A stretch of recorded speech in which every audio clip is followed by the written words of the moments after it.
J'aimerais quand même souligner un élément important qui conditionne l'actualité, à savoir les casses qui se produisent à Abidjan.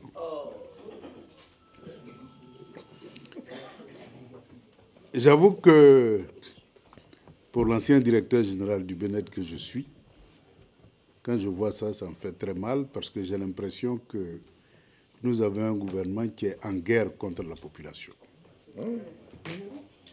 C'est-à-dire que la guerre déclenchée contre la Côte d'Ivoire continue jusqu'aujourd'hui. Parce que je ne peux pas comprendre qu'il existe des méthodes, des procédures, des règles du jeu, et on met tout ça là de côté pour s'attaquer frontalement à une population qui vit tranquillement dans sa maison. Ce qui se passe aujourd'hui en Côte d'Ivoire ne respecte aucune science. Je dis bien aucune science. Ils ont baptisé leur opération d'aménagement de quartiers restructurés. Dans le domaine de l'urbanisme, chaque mot a son importance. Chaque mot a un sens et chaque mot procède d'une science. Quand on aménage, parce qu'il y a plusieurs opérations possibles, il y a ce qu'on peut appeler l'aménagement urbain, ce qu'on peut appeler la restructuration urbaine, et il y a ce qu'on peut appeler la rénovation urbaine. Mais rien de tout ce que je viens de dire là ne peut se faire sans l'accord préalable de la population cible. Rien dans ce domaine-là ne se fait en dehors d'eux. Et donc, c'est pour cela tous les grands projets, et c'est une norme internationale, aucun projet ne peut se réaliser sans une étude d'impact environnemental qui procède de la participation des concernés à une opération de développement. S'il s'agit d'un aménagement, il s'agit tout simplement d'ouvrir de la voirie, de l'assainissement, de l'électricité, de l'eau, si c'est un quartier intelligent, des fibres optiques, mais aussi des équipements collectifs, des équipements sociaux, des équipements administratifs et des équipements sécuritaires. Tous ces éléments-là font partie d'un document de planification qui est accepté par la population. Et ceux qui doivent perdre leur logement sont indemnisés avec leur accord, après avoir négocié la juste compensation de la perte de leurs biens.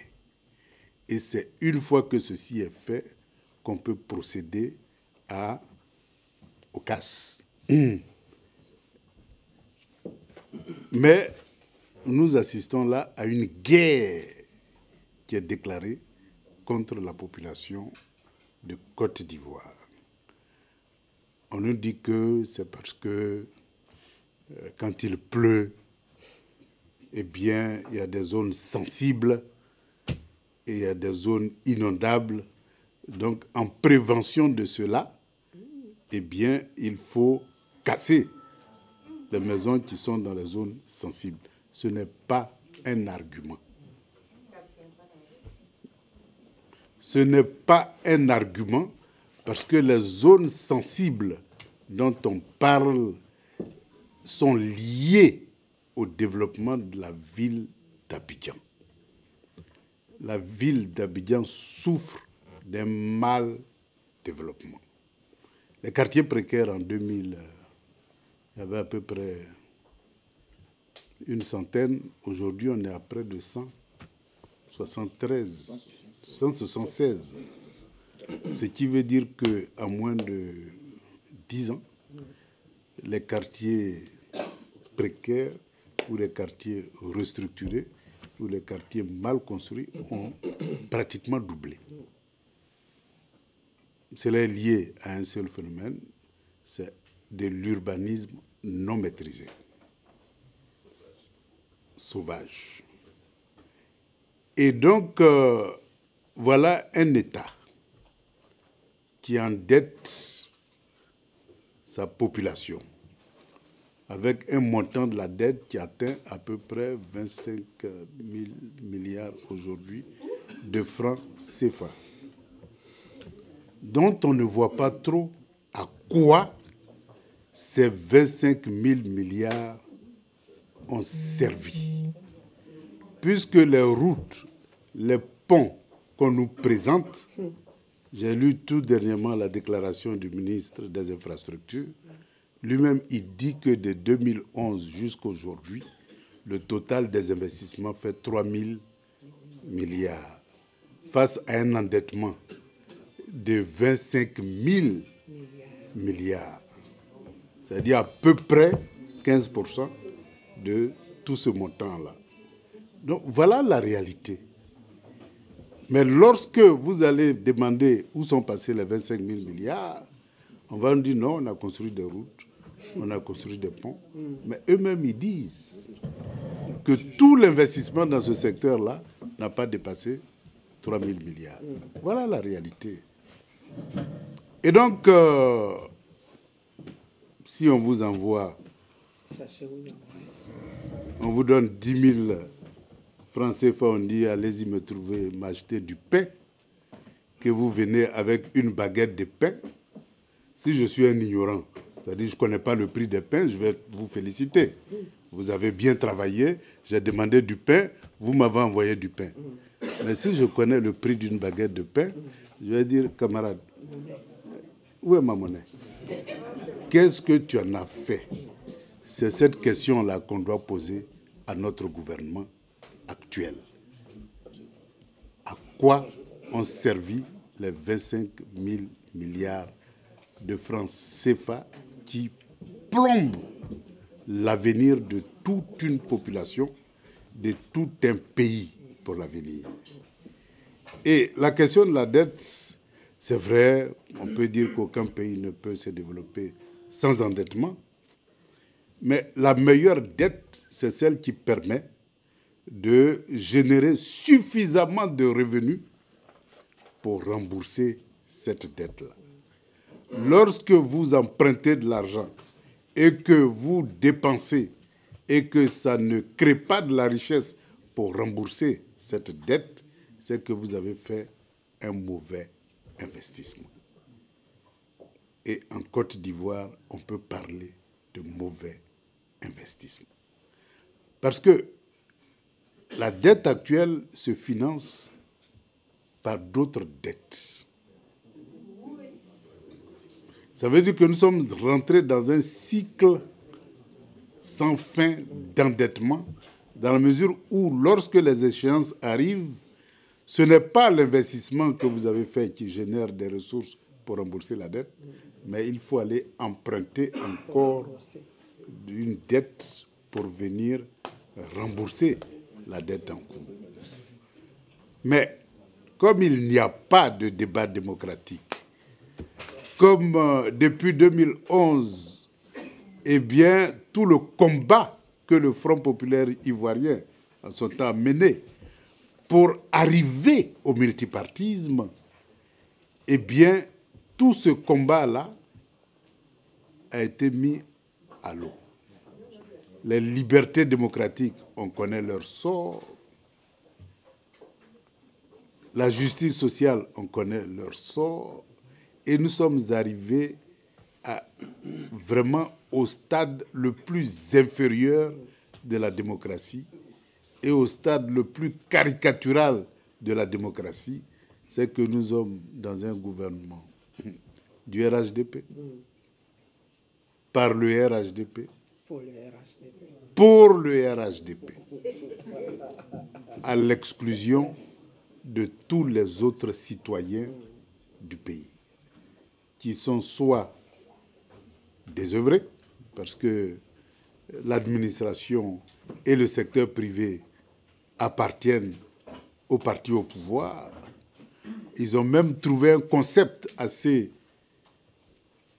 élégant de tabouret pour dire tant que vous ne faites pas allégeance au parti au pouvoir, eh bien, vous n'avez même pas le droit de vous asseoir sur un tabouret en Côte d'Ivoire. Voilà le sens qu'ils ont donné à la gestion d'un État qui a une constitution et qui proclame l'égalité de tous devant l'administration, l'égalité des chances, toutes les égalités pour tous les citoyens. Mais ils font comme si cette constitution-là n'existe pas du tout. Et ils proclament haut et fort qu'ils font du rattrapage ethnique, qu'ils font une politique de tabouret, sans que cela ne gêne quoi que ce soit, parce qu'ils ont cassé tous les contre-pouvoirs de la République. Voilà pourquoi, actuellement, la bataille que nous devons mener, c'est la bataille pour la démocratie, c'est-à-dire le pouvoir du peuple, par le peuple et pour le peuple. Mais ce que nous devons retenir aussi, c'est que ce concept de démocratie, dont le contenu, évidemment, dépend des circonstances, des contextes, ce n'est pas un acquis. C'est-à-dire, vous pouvez conquérir la démocratie et vous pouvez aussi la perdre. Et l'exemple le plus frappant, c'est le cas français. La révolution a eu lieu en 1789 pour proclamer toutes les libertés, pour proclamer la Déclaration universelle des droits de l'homme. Les révolutionnaires même y ont perdu leur vie. Et la France a connu à peu près 3 restaurations monarchiques, avec des empires, des guerres, et ils sont arrivés à la Ve République. C'est pour dire que la conquête de la démocratie, c'est une conquête permanente. Les droits démocratiques sont des droits qui sont des conquêtes permanentes. Mais dans le cas de la Côte d'Ivoire, nous savons tous que lorsque Laurent Gbagbo a pris le pouvoir en 2000, c'était pour passer du multipartisme à la démocratie. Et comme il le disait lui-même, donnez-moi le pouvoir pour que je vous le rende. C'était ça l'expression la plus achevée de la démocratie. Et dans tous les secteurs, il avait commencé à rendre le pouvoir au peuple en commençant par sa partie la plus importante, c'est-à-dire le peuple paysan.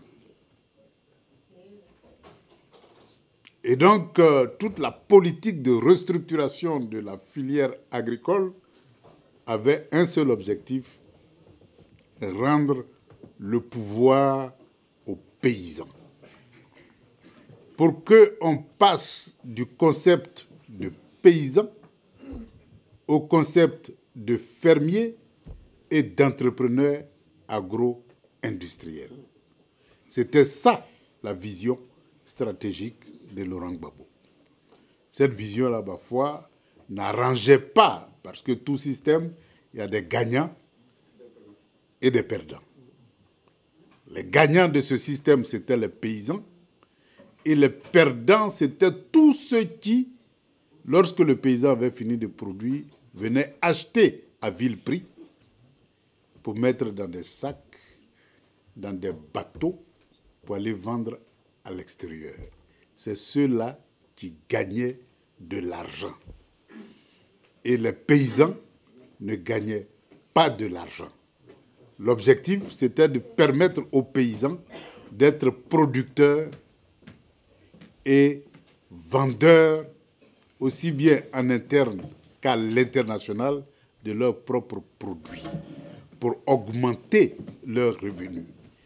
Et personne ne peut nier ici comment est-ce que les revenus des paysans ont augmenté sous Laurent Gbagbo. Tout simplement parce que les marges sont importantes. Le cacao bord champ qui se paye, prenons un chiffre quelconque, à 1000 francs, se vend sur le marché international au double du prix auquel on achète le paysan. Ça veut dire que celui qui n'a rien fait, et ils sont pratiquement 5, 6 grosses entreprises étrangères, hein. C'est-à-dire eux, ils ne produisent pas, ils n'ont rien à voir avec les serpents, les scorpions, les insectes, ils n'ont rien à voir avec tout ça là.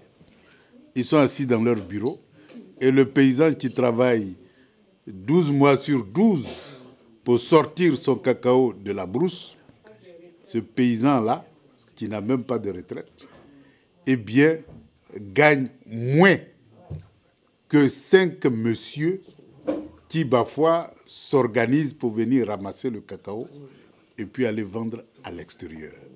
Donc, imaginez-vous un peu la marge qu'ils empochent.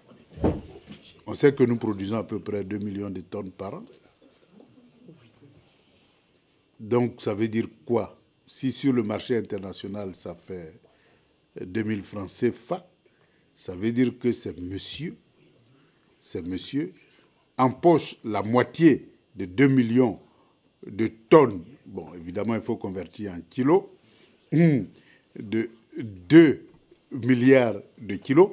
En multipliant ça par 2000, ben, vous voyez un peu, ça fait à peu près 4000 milliards de francs CFA par an et la moitié revient à 5 entreprises qui les empochent et qui en font ce qu'ils veulent et qui narguent la population comme ils veulent. Voilà la réalité. Et donc, en voulant remettre la filière café-cacao aux paysans, c'était pour rendre justice aux producteurs qui devenaient en même temps les commerçants et donc qui prenaient toute la marge qu'il fallait, déduction faite des frais de transport, d'assurance, etc. Et qui, parfois, pouvaient utiliser la différence pour transformer la fève de cacao en chocolat. Et le programme était très clair. Dans toute la Côte d'Ivoire, il avait été prévu 6 grandes zones de transformation du cacao et du café par les paysans eux-mêmes. Et c'est eux-mêmes qui ont fait le programme. C'est eux-mêmes qui ont établi le programme. Voilà comment, 2 ans après ce fameux programme, eh bien, ceux qui étaient les perdants ont financé une rébellion et ils ont mis la Côte d'Ivoire à genoux. Et si vous remarquez bien, les accords de Marcoussis, les différents ministères clés qui s'occupaient et de l'agriculture, du commerce et de l'industrie, c'est ceux-là qu'on a arrachés au pouvoir. Voilà. Le ministre de l'Agriculture n'était plus du FPI, le ministre de l'Industrie n'était plus du FPI, et le Premier ministre même, qui est président du comité du café et du cacao, n'était plus FPI. Dans ces conditions, notre politique ne pouvait plus être mise en œuvre. Voilà la réalité de notre gouvernance. Pour vous dire tout simplement que le PPACI a tiré la leçon de tout ça là. Donc quand aujourd'hui on insiste sur le concept de souveraineté, c'est pour se donner les moyens de protéger face aux perdants, c'est-à-dire toute la France-Afrique qui, à travers les accords de coopération, se sont appropriés l'économie ivoirienne et l'économie africaine en général, eh bien les perdants chercheront toujours à récupérer le pouvoir, mettre des préfets et des sous-préfets à leur solde pour rétablir leurs droits, entre guillemets, le droit d'exproprier la population, le droit d'exproprier le paysan et le droit de s'enrichir au détriment des paysans. Ils chercheront toujours à le faire. C'est en cela que la question de la souveraineté devient cruciale. Parce que lorsque quelqu'un veut vous frapper, d'abord, il faut qu'il s'assure qu'il est capable de vous frapper et qu'il s'assure que derrière vous, il n'y a pas plus fort que lui. Si il se rend compte que derrière vous, il y a plus fort que lui, eh bien, il y aura une dissuasion. Et donc, ce qui était possible dans un contexte passé, où il y avait l'hégémonie de l'Occident sur toute la planète, eh bien, ce contexte-là qui faisait que lorsqu'on voulait te frapper, il n'y avait personne pour te protéger, ce temps-là est révolu.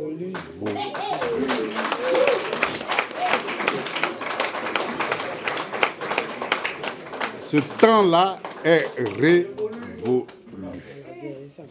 Nous évoluons vers un monde multipolaire où plusieurs pôles de développement sont nés et la naissance de ces pôles de développement nous offre aujourd'hui de choisir des partenaires en matière de défense et de sécurité.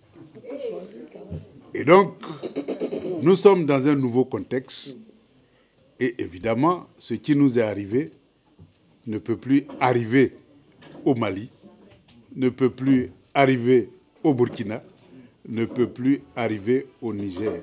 Ça, c'est du passé. Voilà. Et donc, l'avènement de ce monde multipolaire-là est idéologiquement en phase avec notre volonté d'émancipation et donc de protection de notre développement, de protection de notre processus de démocratisation. Pourquoi? Parce que il ne faut pas se tromper. Hein. Nous sommes dans un monde qui est sans pitié, où seuls les intérêts prédominent. Or, on sait que le continent africain, la domination du continent africain a permis au monde occidental d'asseoir sa puissance économique. Et donc, leur survie, enfin, c'est ce qu'ils pensent, mais moi, je suis convaincu qu'on peut coopérer autrement. Ils pensent que le développement du continent africain leur privera des moyens, des matières premières nécessaires pour alimenter leurs usines. Ça, c'est ce qu'ils pensent. Et donc, ils font tout pour maintenir, à travers les accords de coopération, l'Afrique dans la production des matières premières. Or, pour produire des matières premières, on a besoin d'une éducation primaire. Mais ce qui était une vérité en 1960 ne l'est plus aujourd'hui. Il n'y a pas que des gens qui sortent de l'EPS, École primaire supérieure. Ça, c'était le maximum. École primaire supérieure. Aujourd'hui, on a toutes sortes de docteurs. C'est-à-dire, on en a tellement qu'ils sont au chômage. Voilà la réalité. Donc, ce qu'on a concédé hier, qu'on ne pouvait pas faire hier, aujourd'hui, on peut le faire. Donc, ça veut dire que nous sommes capables de transformer nos matières premières en produits finis et nous sommes capables de produire sur le sol tout ce que nous avons l'habitude d'importer. Mais ça, qui sera le perdant? Qui sera le gagnant? En tout cas, l'Afrique sera gagnante. Aux autres de chercher ce qu'ils peuvent gagner dans ce nouvel ordre mondial. On peut aussi les conseiller dans ce sens. Mais comme ils sont plus forts, ils pensent qu'ils n'ont pas besoin de réfléchir à des alternatives et qu'il faut casser tout ce qui est volonté de souveraineté. Voilà pourquoi notre cher camarade Laurent Gbagbo a été cassé en 2011. Il n'y a pas d'autre raison. On l'a accusé de crimes contre l'humanité, de celui qui tuait son propre peuple, de celui qui massacrait son propre peuple. Eux-mêmes, leur propre tribunal a cherché et n'a rien trouvé. C'est pour dire que les raisons étaient ailleurs. Maintenant qu'on sait qui n'a pas tué, lorsqu'on pose la question de savoir mais qui a tué, tout le monde est silencieux. Parce que, évidemment, eux-mêmes, ils savent qui a tué. Ils sont même co-auteurs directs et indirects de qui a tué. Et comme ils sont juges et partis, ils ne peuvent pas se juger. Donc, silence radio sur l'ensemble des victimes de la crise ivoirienne. Voilà comment le monde hégémonique procède. Silence quand ils sont complices des massacres, mais beaucoup de bruit lorsque vous vous soulevez contre leur intérêt. Alors là, vous devenez des non-démocrates, vous tuez votre propre peuple, vous êtes des terroristes, vous êtes des dictateurs, on vous colle tous les mots qui ne sont pas bien à entendre pour vous diaboliser et vous écarter. Eh bien, ce monde-là, il est fini. Il est fini. Et donc, nous devons prendre conscience que nous sommes dans un nouveau contexte international. Et ce contexte international est favorable à l'émergence d'une Afrique unie comme un seul pôle économique qui peut se gouverner pour produire tout ce dont nous avons besoin. Mais il faut d'abord couper le cordon ombilical. Voilà. Et le couper, eh bien, c'est prendre conscience que nous avons tissé des liens qui étaient peut-être valables en 60, mais qui ne sont plus valables aujourd'hui. C'est comme la question de la monnaie. On a signé des accords monétaires. Il y avait combien qui savaient ce que c'est que la monnaie en 1960? Je ne crois pas du tout qu'il y ait beaucoup. Donc, on a signé des accords monétaires pour rétrocéder ça à la France pour dire « gère pour nous ». Aujourd'hui, on a tellement d'économistes que cette vérité d'hier n'est plus valable aujourd'hui. C'est comme la défense. On dit, bon, comme on n'a pas assez d'officiers, on n'a que des tirailleurs qui ont fait la Seconde Guerre mondiale. Donc, pour avoir des stratèges et des officiers, eh bien, on va confier notre sort à la France. Aujourd'hui, on a tellement de stratèges et d'officiers qu'ils sont tous en prison. Voilà, et qu'on les sort petit à petit. Qu'ils sortent tous pour penser notre doctrine de développement et équiper la Côte d'Ivoire pour se donner une capacité de défense, une capacité de dissuasion en établissant des coopérations bien pensées dans un contexte multipolaire. Parce que n'oublions pas, ton agresseur d'hier ne peut pas être ton gardien aujourd'hui. Ce n'est pas possible. Si vous faites cette erreur, ça veut dire que vous n'avez pas envie de vivre. Donc voilà un peu le nouveau contexte sur lequel on peut vraiment épiloguer, sur lequel on peut réfléchir, mais nous sommes devant une situation où nous avons aujourd'hui le choix entre se libérer et continuer à être des esclaves modernes. Nous avons le choix entre créer les conditions du plein emploi en transformant toutes nos matières premières en produits finis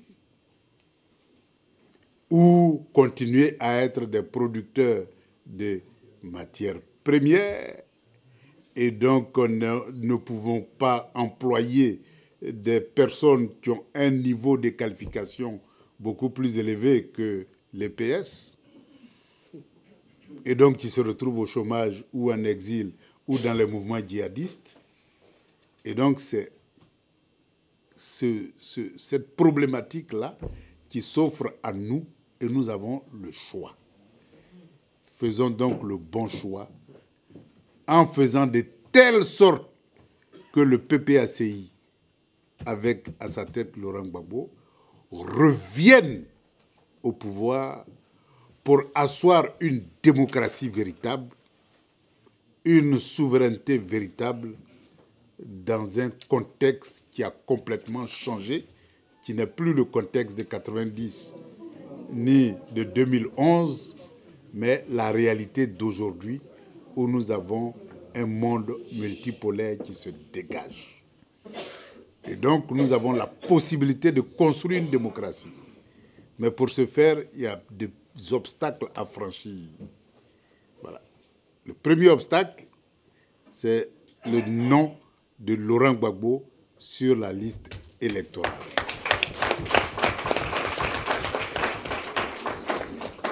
Parce qu'aujourd'hui, ils ont trouvé une nouvelle technique. Dès lors qu'on sent que les idées que vous portez ne sont pas en phase avec l'hégémonie occidentale, eh bien, vous vous retrouvez criminalisé et vous vous retrouvez en prison ou en liberté provisoire et vous n'êtes pas capable d'être candidat à l'élection présidentielle, quand bien même vous êtes majoritaire. C'est ce qui se passe en Côte d'Ivoire, c'est ce qui se passe à côté de la Côte d'Ivoire.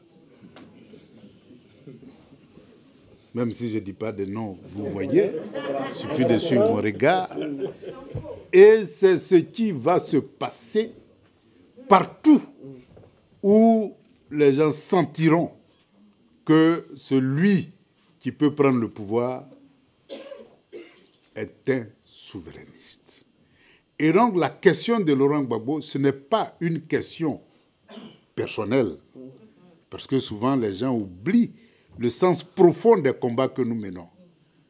Ce qui arrive à Gbagbo arrivera à tous ceux qui chercheront à emprunter la même voie que Laurent Gbagbo. Donc le combat que nous menons, ce n'est pas le combat pour Gbagbo, c'est le combat pour toutes les forces démocratiques et souverainistes en Afrique.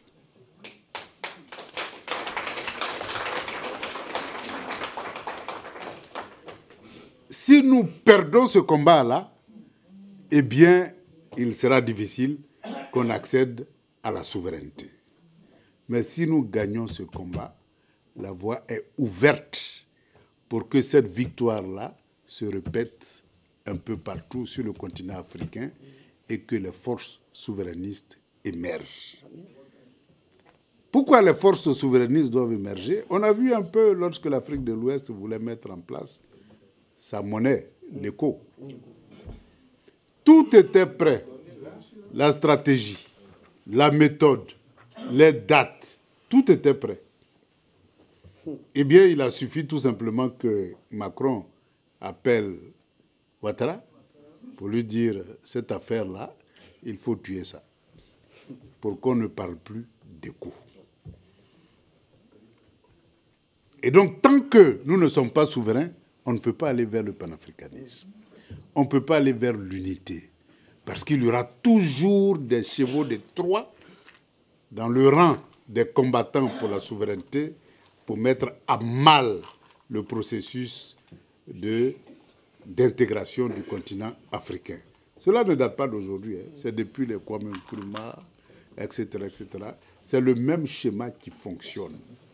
Et donc, il faut arrêter cela en faisant monter les forces souverainistes pour aller vers le panafricanisme.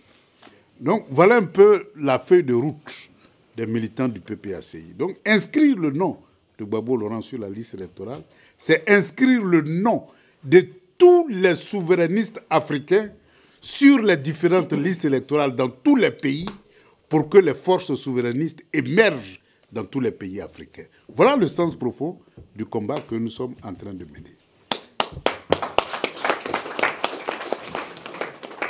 Et donc, nous devons réussir ce combat-là. C'est un impératif.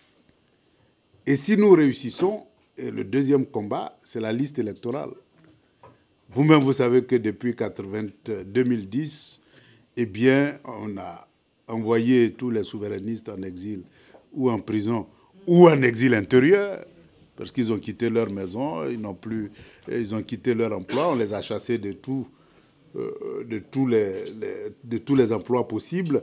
Et donc, ils sont au chômage et en exil intérieur ou en exil extérieur. Et donc, ils ne sont pas en grande majorité sur la liste électorale. Et la population pro-souverainiste, c'est-à-dire la jeunesse, n'est même pas inscrite sur cette liste électorale. Et en même temps, ils ont mis en place des mécanismes d'accession à la pièce d'identité qui permet de s'inscrire sur la liste électorale, de telle sorte que, eh bien, si vous n'avez pas du travail, vous ne pouvez pas faire les pièces d'identité pour tous vos enfants en âge de voter. Et donc, il y a des obstacles aussi bien financiers que des obstacles, je dirais, administratifs pour que tous ceux qui sont en âge de voter soient inscrits sur la liste électorale. Et donc, ce combat-là aussi, nous devons le gagner pour que la liste électorale, qui est aujourd'hui à l'image du RHDP, devienne une liste électorale qui est à l'image de la Côte d'Ivoire. Donc, ça doit être une liste électorale consensuelle et inclusive. C'est la deuxième condition pour que les forces souverainistes puissent conquérir le pouvoir. La troisième condition, c'est évidemment la commission électorale indépendante. On ne peut pas concevoir que dans une compétition, eh bien, l'arbitre soit l'avant-centre de l'équipe adverse. Ce n'est pas possible. Eh bien, on sifflera tous les buts que vous allez gagner comme hors-jeu et on sifflera des pénaltys pour vous mettre des buts qui vont vous faire perdre. Donc, nous voulons une commission électorale indépendante et consensuelle pour que l'arbitre soit l'arbitre. Parce que non seulement nous voulons gagner les élections dans les urnes, mais nous voulons aussi gagner le résultat des élections. Parce qu'en Côte d'Ivoire, vous pouvez gagner les élections et perdre les résultats parce que l'arbitre a décidé que vous avez perdu. Et c'est fini. Voilà pourquoi nous devons avoir une commission électorale consensuelle. Si ces différentes conditions sont réunies, il n'y a pas de raison que le PPACI ne reprenne le pouvoir demain. Il n'y a aucune raison. Et donc, la bataille que nous allons engager, et je suis heureux que le représentant a appelé à une manifestation, eh bien, c'est une bataille décisive et déterminante pour l'avenir de la Côte d'Ivoire, l'avenir de l'Afrique, l'avenir de la souveraineté et du panafricanisme. Voilà, chers camarades, ce que je voulais dire en introduction. Pourquoi on a le temps d'échanger à la maison? Merci, monsieur. Merci.